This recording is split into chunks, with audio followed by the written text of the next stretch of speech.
After I shot my review of the Electro Harmonix MIG-50, I wanted to know how it would compare against amps within the same price range and style.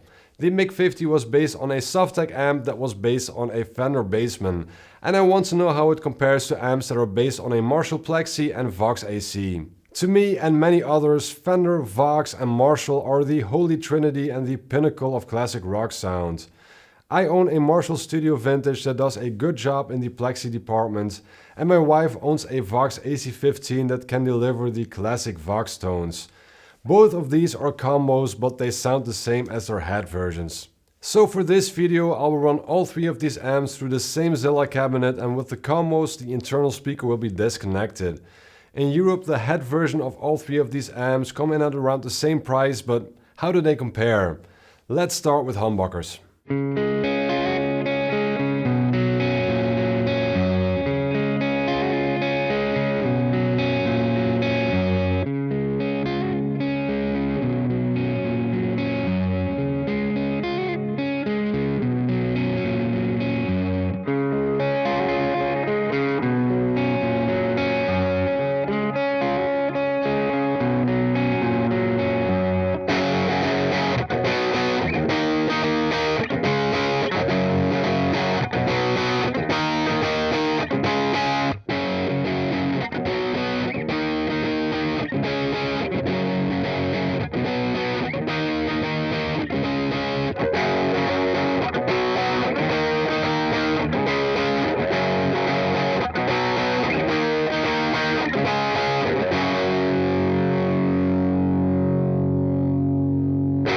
I've dialed in the amps the way I like them on their own. They're not set to sound as similar as possible.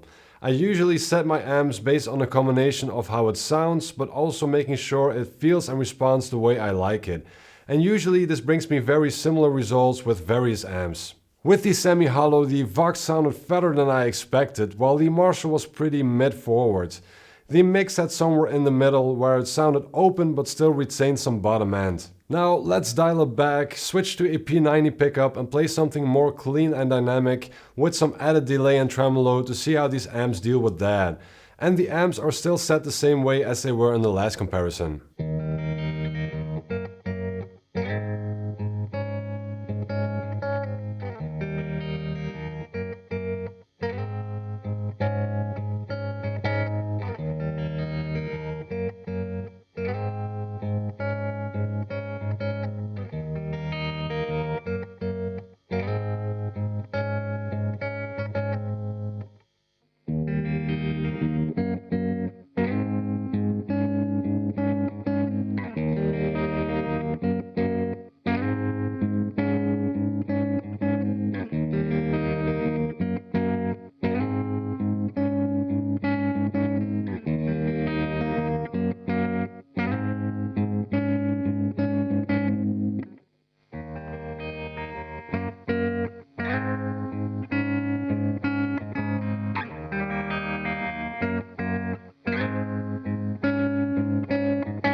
I think you can hear the same results as in the last comparison, although I noticed that the MIG-50 has some pretty good note separation.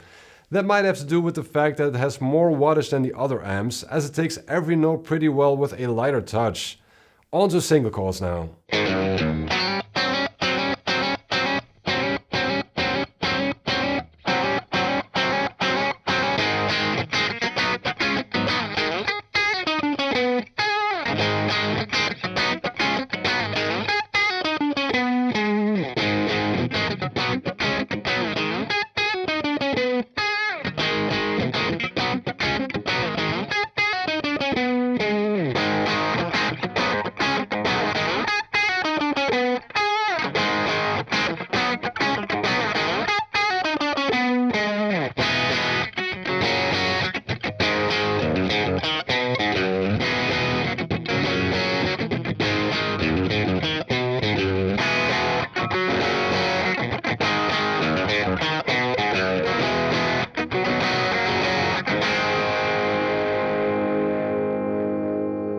All three of these amps are what I would call character amps. I've owned at least some version of the Marshall Studio Vintage for the past 5 years.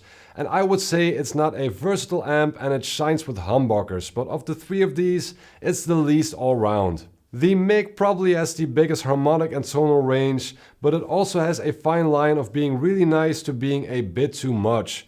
The VOX was just really pleasant to play, and on the plus side it also has a good built-in reverb and tremolo. If you want a pedal platform, all three of these amps can deliver, although it's easier to get there with either the VOX or the MIG-50. The VOX is the most user-friendly one, but if you don't mind a bit of tweaking, there are some pretty good sounds to be found in the MIG-50. In the end, it's all a matter of taste and purpose which one you should choose, but you can't go wrong with either of these. Let me know what you think in the comments down below. Thank you very much for watching. Please like, subscribe, hit the bell icon, and I'll see you next time.